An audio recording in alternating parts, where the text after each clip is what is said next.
I had a guy from Europe message me the other day and said, I had no idea you were in politics. And from time to time, I'll get people ask me, what's your background? Where have you come from? And I forget that the stable.ca has become bigger than me. It's not me anymore. It's a wonderful opportunity to get involved with horse racing. And I forget that there's a lot of people that get involved with the stable, not for Anthony McDonald anymore. Maybe they didn't. But they get involved because they love horse racing, and this is a great concept. So I thought, since we did have people say, hey, Anthony, why don't you, once in a while, let us know if a story that catches your eye, or a story that's important to you, or a story that, you'd like to tell about yourself or about your wife or your family. And I keep forgetting how much people are involved in my life, how much people are a part of our family now. So for those of you out there that don't know the background of Anthony McDonald, I will start with where I came from, how I was raised, why I picked horse racing, and back when I was a kid. I say this all the time.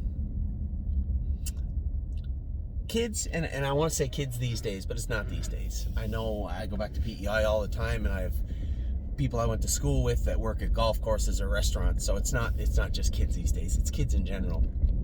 Don't know a lot of the times what to do. And I never had that problem, right? Think about it. And if you're out there and you're one of these people, it never dawned on me. From the day I was born, I knew I wanted to be involved with horse racing. As far as I can remember back, there was never any, I'd like to be a policeman or a fireman. No. I always wanted to train and drive horses. Always, my whole life. My brother Mark and I grew up at the track all the time. Now, we played baseball. Sure, I guess at some point you wanted to be a Major League Baseball player, but, I was faced with a decision in high school. I went back to play... I went back to pitch for my team. So I was about 15 years old, and a number of my friends from school were on this team in Cornwall, PEI, and had asked me to come out and play. So I went and played, and I remember very vividly, I'd missed a couple of games because I was at the races, right? Now, at this point, my brother Mark and I had a horse each, right? I had a horse named Dusty Lane Time. My brother Mark had a horse named Jim Bob Skipper. And we both had a horse at this time. Old Home Week was coming, and there was no question baseball or horse racing. There was no, when I grew up, everybody wanted to be Tom Glavine or, Dave Stieb for the Blue Jays. And I loved to pitch. I loved to play baseball. But at the same time, there was never any you have to pick. So I remember the coach came to me one time, and I think he was a little miffed that I missed a practice or a game, and he said, listen, you're going to have to pick either horse racing or baseball. You can't do both full bore, so pick one. No more pitching for Anthony. So I was up front, and I said, I have a horse. I love horse racing. It's in my blood. And, if you're going to make me pick, you're not going to be happy with the one I choose. And I think that was it. I was a horseman from then on in. But I always was. I remember Mark and I got our horses, and Mark was at one end of the racetrack, and I was at the other, and I had an old gentleman that helped me out with horses named Wendell Ford, and Mark was with Gary McDonald and Lenny Myers. Now, for those of you saying, is he related to the Gary McDonald that races around Flamborough? It's the very same Gary McDonald. Gary, Mark, everybody was around, and I went up to Gary's barn also, but it was almost this competition, right? Our horses never raced against each other that often, but it was always a competition. And they needed another horse. Geez, he was a nice horse too. I can't remember his name. Anyway, halfway through high school, a couple of times during the winter, I went over to St. John with Lenny Myers, and we raced horses. And then this was at the end of it when we were about to leave home. Now, keep in mind, my entire life, my father was a college professor, and he wrote and still writes, I believe, for the newspaper in Charlottetown, the sports section. He had his own little TV show for a little while, and may still do it. I'm not sure. Fiddler's Facts. So I was always around sports, but my father was always at the racetrack. And when I was a kid, I'd always go with my grandfather, take my grandfather to the racetrack also. When I got my license when I was 16, I used to take my grandfather, he was in an old age home, right? Nice old man. Take my grandfather to the track, and man, he could drink. Wow. And I remember the nurse every Saturday would say, now keep him out of the bar. Oh yeah, no problem. He'd be in the bar all day with, now his sons, my father's family is a big family. So they would all be in there, and I'd bring him back to Whisperwood Villa was the name of the old age home, the retirement facility. And he was hammered every Saturday. But he had the time of his life, and I'll never forget it. I got to spend that time with my grandfather. He ended up with dementia and COPD, and anyway. I remember my childhood vividly being at the track all the time. My brother and I, and if you go on YouTube, I don't know if you're one of those people out there, a lot of people are, YouTube stuff will pop up all the time, and there'll be old races from Charlottetown, from the Charlottetown Driving Park at, from like January 1986, and I'll know the horses. Obviously, I don't know how the races finished, but I'll know all the horses, who drove them, who trained them. And there'll be the odd race where you swear you see you in a frame of the race, right? The winner's circle, you'd be in the winner's circle or something, and it brings back a lot of memories. So I was around the track a lot. My brother Mark was around the track a lot. Now keep in mind, my brother Mark and I are 10 years older than James and Curtis. When we left to move, to go race horses, to go learn how to be trainers and drivers, these were just kids, right? James was 7, 8. Curtis was 9 or 10. There was no connection there. There's no, and keep in mind, there's no cell phones back then, so it wasn't like I'll text you or I'll write you. You'd only call home once in a while and say hi to them on the phone. So they really grew up without us. And I remember my brother Mark and I, we were really close, but we used to really brawl, like really get in fist fights. And he left home 3 months before I did. And we all had an opportunity to go work for Mike McDonald. Now, going to work for Mike McDonald when you're a maritime kid is like going to work for God. The guy was just bigger than life, and he was tough, man. I worked for his brother Paul, and Paul's since deceased also, and Paul was tough, hard guy, pretty big drinker, but a great horseman, a great driver. And I come up in a way that, I look back on it, and I was hard on James when James came up here to work, and I'm still hard on him sometimes. But, that's the way I was taught also, right? And I don't know whether it's right or it's wrong, but as tough as Mike and Paul were on me, I still look back with fond memories and say, these guys were the ones that made me, whether it be Wendell Ford when I was really young, or Paul McDonald. And then when I went to work for Mike, I remember Mike loved Mark, right? Mark was smaller, just a small kid and shy as hell and smart. And I was the big mouth, right? And a little bigger. I looked like a 17 or 18-year-old boy. And Mike would chop me down to size plenty. And I remember the one time I'd screwed something up, and he said, here. He went over to the tack shop and he bought me a pitchfork. He said, this is all you'll need in this game. And that was that. And I remember that hurt a lot. Especially, you'd be like, somebody in the major leagues telling you, hey, you suck. You'll never ever play baseball in the majors. And it was tough. But as tough as Mike McDonald was, I say this all the time, as tough as he was the first guy to give me a drive on a real good horse. So at this point, I'm not thinking trainer. I want to be a driver, right? Now, I'm 6 feet tall, 170 pounds when I'm 19. Big for a driver, but not the biggest. I got my license. Mark and I got our license as English kids in Montreal, so you can only imagine the types of horses we got to drive. I get hooked up with a good trainer named Jean Beaulieu, and Mark was with Mike McDonald. So Mark was driving, Mike McDonald had a very good stable. Mark was driving pretty good horses, but some bad ones too.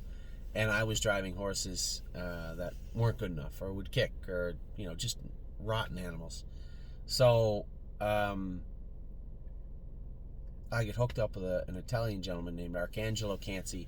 We claimed a horse together. He won his first start. That was my first lifetime win. Was in Bluebonnets Racetrack with a horse named Carey's Pride. Now, if you guys, any old timers out there that watched races in Canada, I guess, geez, it'd be 20 years ago, you'd probably know Carey's Pride. He probably ended up with 50 or 60 lifetime wins. Just a great horse. Bill Cass campaigned him for a while.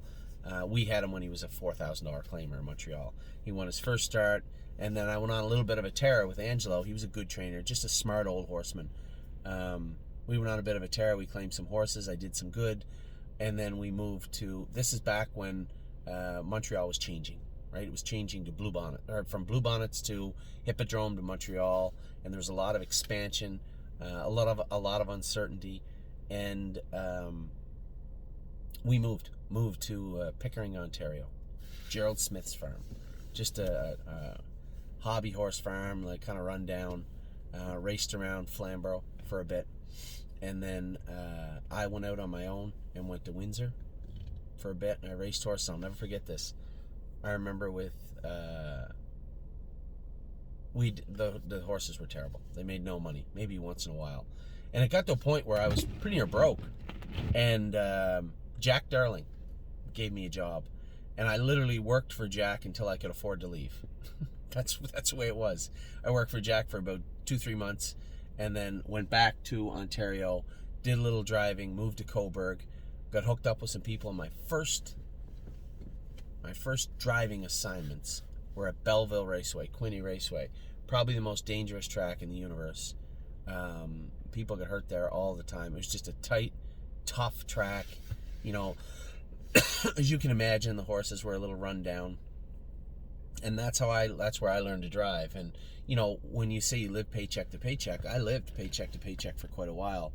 And Mark stayed in Windsor. Of course, Mark was such a hard worker and just such a likable kid.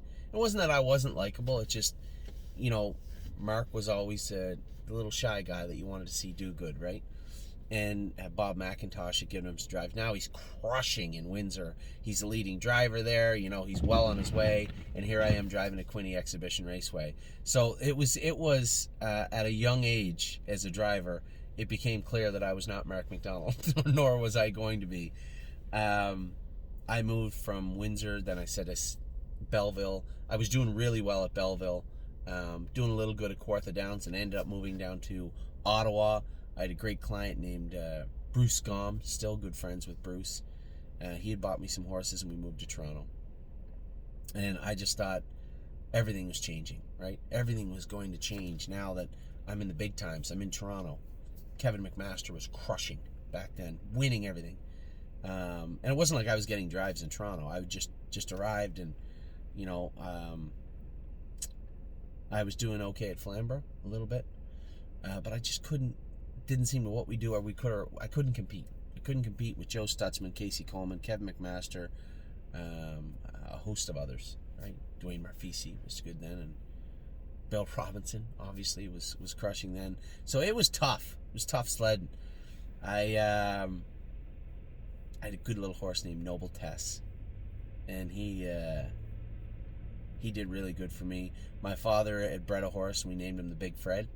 And he was my favorite horse of all time, the dumbest horse on earth. Somebody sent me the other day and said, you know, I think smarter horses are just better horses, and they listed reasons why. And I said, my favorite horse. Yeah, did you need to get out of the wash or anything, or you No, I'm gonna go through in just a sec. Oh, okay, no worries. Thanks. Just making sure you were good. Just sitting here at the car wash. It's a nice lady. So,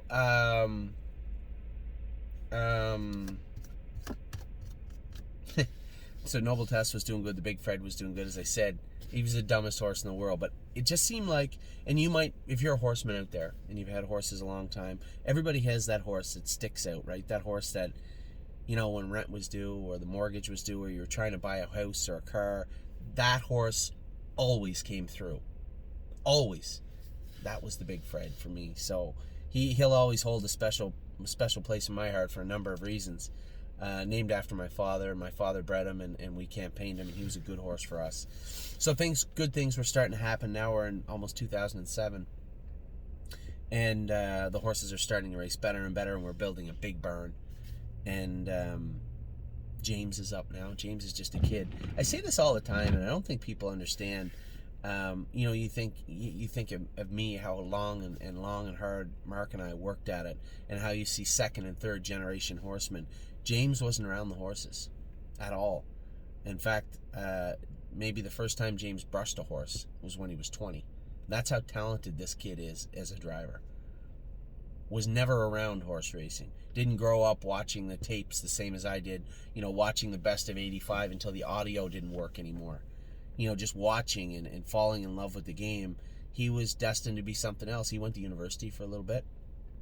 Decided that all he was doing in university, I guess, was probably wasting mom and dad's money. So he decided to go and get a job, and he come up and worked for us, and I was really hard on that kid.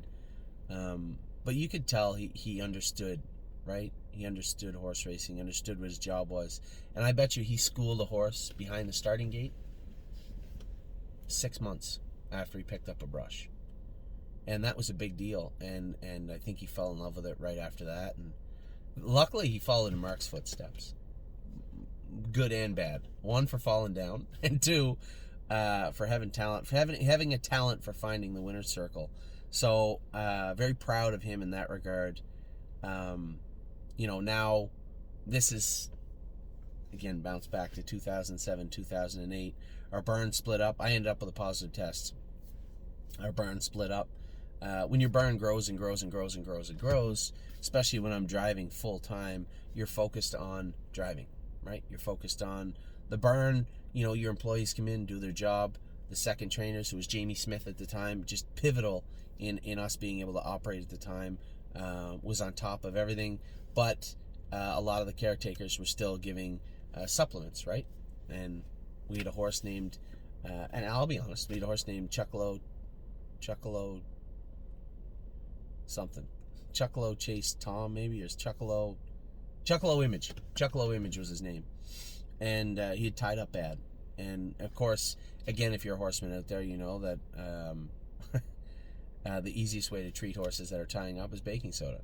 So every day, and this horse was off for a month, he tied up so bad, every day he would get baking soda in his feed and his water. And he must have continued to get it right through racing, because although he finished 7th in the day in question, he recorded the highest level of TCO2 in Ontario at the time. So I went in and explained what happened. I still did 60 days, I believe. And I went in and explained what happened to the judges, and they accepted it, and the file was closed. I got a 60-day suspension and a $1,500 fine, but that was it for training, right? Because now I was driving a lot. I couldn't drive anymore. I was out for 60 days. When I come back from my suspension, I decided I wasn't going to train anymore. I was just going to drive. James had a few horses, but we were driving, and now we're into the 2010s and 11s. By starts, I think I was the leading, or one of the leading drivers in Canada in 2011, 2012. I was third by wins. I won the driving title at Georgian Downs. Don't think I won one at Flamborough. Second at Grand River. That's back when there were so many races. Twice a day you'd race. I raced 29, just under 3,000 races in 1 year. So do the math. That's no vacation, no days off, not Christmas, not any day, which there was. But that's roughly 9 starts a day. Every single day of the year. 8 starts, I guess. So, but my life was also changing. Just got married. Amy and I were married, and starting a family, had a house. Everything was good. And then along came 2012, and the Slots at Racetracks program ripped out from underneath all the horsemen in such a way that people like me, that didn't have much education, that didn't have a fallback plan, were really terrified. I just had a child. Ava was just born. Had a mortgage, vehicle, and nowhere to go. Nothing to do. So, what do you do? I'm not one to sit still and just take it, so I'm asking the questions. What do I do? Can't go to New York. Nobody's accepting any Ontario horsemen there. Ohio, Pennsylvania. This is pre-slots. 1, there's not a lot of money, and 2, you're not really welcome. My brother Mark had left 2 months before the slots program ended, so he was in. There was no in for me. I remember very vividly, again, speaking at an OHA meeting, So OHA in Ontario is the Ontario Harness Horse Association. For you Ohio people out there, it's not the Ohio Harness Horse Association, it is now, but back then OHA was in Ontario also. I spoke at a meeting, and a gentleman came up and said, we're having a rally tomorrow at Queen's Park, which is where they do the politics downtown Toronto, on the front lawn. It's a legal assembly. Would you speak? Yeah, sure. Just tell your story, your wife, your mortgage, your driver, and what you're about to lose. And I said, sure. So I went home and I wrote a speech. And Jody Jameson spoke that day. I spoke. A number of horsemen spoke. And after I was done speaking, two people from the PC Party, the Progressive Conservative Party of Ontario, the PC Party of Ontario, come down and ask me if I'd get involved with politics and horse racing. So keep in mind, backtrack to what I told you. Zero interest in doing anything but be a horse trainer and driver my whole life. Didn't take any courses on politics in high school. Didn't go to university or college. So there was no political background. There was no talk of politics in my house. My father was a college professor. My mother worked, right? She was a photographer at the racetrack. There was no contact with politics in any way. No uncle that was in it or cousin, nothing. I knew nothing about politics. I knew more about, rebuilding an engine than I did about politics, and I can't even change the oil in a car. So I had explained to Lisa McLeod, who had come down, that I knew nothing about politics, and she said, yes, but when you speak, your message gets through well. I said, yeah, these are my people. These are horsemen. So she said, well, think about it. So there's no thinking about it now. My wife's terrified. We just had a child. She doesn't know if we're going to move, if we're going to lose the house, if we're going to have a house, if we're going to have a job, if I'm going to end up working at Tim Hortons. She has no idea. I have no idea. Weeks go by. Now, the thought of politics, though, is still, no. I don't want to. And she certainly doesn't have much of an appetite for it. But it's funny how things are born from necessity, right? A few weeks go by, another rally. I speak again.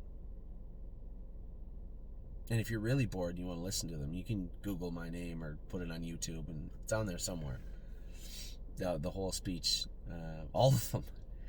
So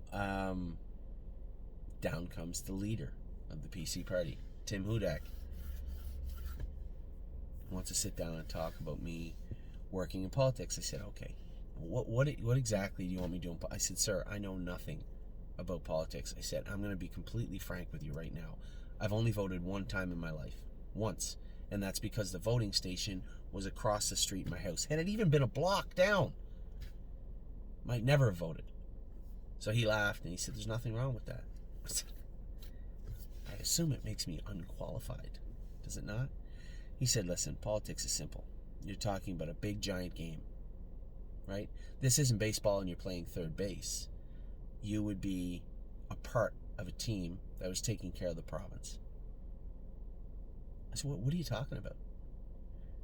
He said, I want you to be the flag bearer for the PC Party in Guelph. Now, Guelph, where I'm at right now, is 130,000 people now. It was 120 back when I was running. And I remember him saying, running, I want you to run for the PC Party. And I said, what? Run what? What are you talking about? He said, I want you to be the flag bearer for the PC Party in Guelph. I said, are you on crack? What are you talking about? He said, I sat there and listened to your last speech. I know nothing about horse racing. By the time you were done, I wanted to. He said, all I need you to do is understand what we're trying to do, and we'll teach you. I'm not asking you to lie or tell lies. I'm just asking you to go out and tell people about what we're trying to do. I said, I'm not making any promises, but I'm going to tell you this. I'm not lying for you. He said, I'll make you a deal. I'll never ask you to lie, but you can never make promises to people that you don't know if you can keep. Deal? Deal. So that was where my short political career was born. At that Tim Hortons, right there, right across the parking lot, I sat at a table and talked to Tim Hudak about becoming the next representative for this town. And I remember going home and telling my wife, and she was mildly excited because she was interested. Somebody wanted me to do something other than drive a horse, I'm sure.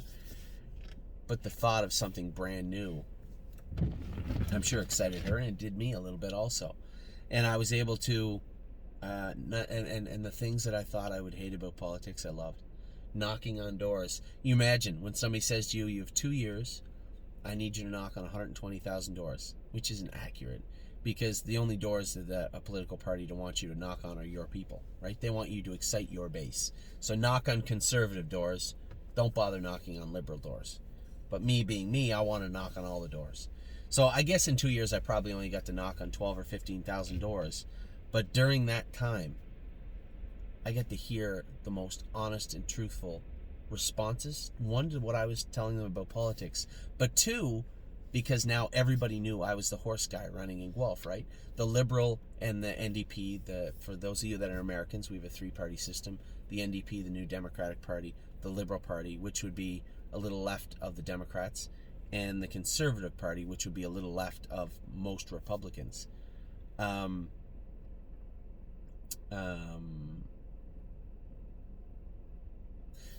So the Liberals and the New Democrats, most of their first ads in Guelph were targeted at letting everybody know in Guelph that I knew nothing about politics, that I was a guy from horse racing, and I was scorned because their government had canceled the slots at racetracks program. It backfired, though, because there's a lot of people that were unemployed from manufacturing. Their jobs had gone to Mexico because of the things that the Liberals were doing. So there was a connection. I didn't see it until I got knocking on doors, but you would see people come to the door and say, you're the guy from the horse racing? Yeah, I'm the guy from manufacturing. I know exactly how you feel. And that bond was formed. And although I couldn't win, there was things done in that election by the party, my party, that backfired. And it seemed like everybody lost in the PC party. But I garnered, I think, 20% of the vote. Don't quote me on that. I think it was 20% of the vote. I finished second. So the Liberals, I was up against the sitting education minister, was who I was running against. She won, Liz Sandals. I was second. Then you had the New Democratic Party, and like many of you have independents, and the Green Party was in there, finished third or fourth. But that, without knowing it, that is where the Stable.ca was born. That's where it came from. Because I reflected on those visits to people's doors, those 12, 15,000 people. And I reflected on that. And I remembered them all saying how they were fond of horse racing, but embarrassingly, they didn't know that there was a racetrack close. Truthfully speaking, I think most of them didn't know what racing existed. So it made me think, as a horseman, we thought that we had a real problem. We couldn't convince people to come to the races. But it was more that they didn't know we existed. And I say this all the time. Grand River is 25 minutes north of Guelph. Mohawk is 15 minutes southwest. Flamborough is 25 minutes south. And Western Fair Raceway is less than an hour straight west. How can 120,000 people not know that horse racing exists? They all said the same thing. I love horses. Don't really know much about horse racing. And then if we talked about getting involved ever, did you ever go to the track? No, I didn't like to wager. It's important. But I do like horses. So I got to thinking after I lost the election. I said to my wife one night, I said, there was an awful lot of people that just didn't know that horse racing existed. And I don't see how that's possible. It may be worth exploring it. And at some point, a light bulb went off in my head, and I said, what if I know a lot of breeders, I know a lot of other trainers, a lot of people in this game. What if I told them that if they were to send horses to me to train, break and train down, I would market it and advertise it best I could and try and bring new people into the game. These people in Guelph are a perfect example. They're around racetracks and didn't know racing existed. What about cities all over the world where they aren't around racetracks? Would they be interested? I guess you know the answer now. The answer is yes. hundreds and hundreds and hundreds and hundreds of people over the last 5 years have become a member of horse racing. Not just the stable, but horse racing. Many of you out there watching this first time in horse racing was now, and you may find a bond with what I just said, like a lot of the people in Guelph. Although we don't have a ton of clients that are in Guelph, we have people from cities all over the world that are like Guelph. And this is where the stable plays a major role, is allowing horsemen, although we're all kind of stubborn and thick-headed and don't want to admit that there is a better way forward, the stable.ca is that way forward. You guys, when I tell you you're on the ground floor, when I tell you you're the tip of the spear, that's just not pumping your tires or patting you on the back. You are. I am. We are. We are the people that are going to change racing forever. Because when people truly stop and understand that a guy without a university education figured out how to get thousands and thousands and thousands of people interested in racing and then showed them how to do it, well, that really should be a game changer, shouldn't it? So now we're in COVID-19 where there's no sports for the most part. You know, the hockey's going to have a really small season, but if it's anything like football, they're going to be plagued a little bit with COVID, I guess, unless they're going to have vaccines, so hopefully they're not. But we still have an opportunity to show people what we can do and how we can do it. So, that's my little story time. For those of you out there that don't know anything about Anthony McDonald, somehow don't know me, don't know the person that stood behind with his wife and built something from nothing, that's where I came from. That's who I am. That's what I'm all about. Come from a small town, very, very small town. Worked my way up through racing the way most people did in many jurisdictions, in many different walks of life, from the bottom up. Still not at the top, but I'm always looking up. So for those of you out there, Merry Christmas, and thank you so much for being a part of the stable.ca. Thank you so much for being a part of what we're doing. And although the rest of the industry may not have thanked you yet, I can assure you someday they will. So, as 2020 closes to an end, you guys know what we're looking for in 2021, how we're trying to do it, what we're trying to do. It all starts here very, very soon. We got 5 days left until 2021 is here. Lots to talk about, lots to do. A new year approaches, and all of our horses are underway. I hope you all, as I said, had a wonderful Christmas, have a happy new year, and I will be in touch very, very soon.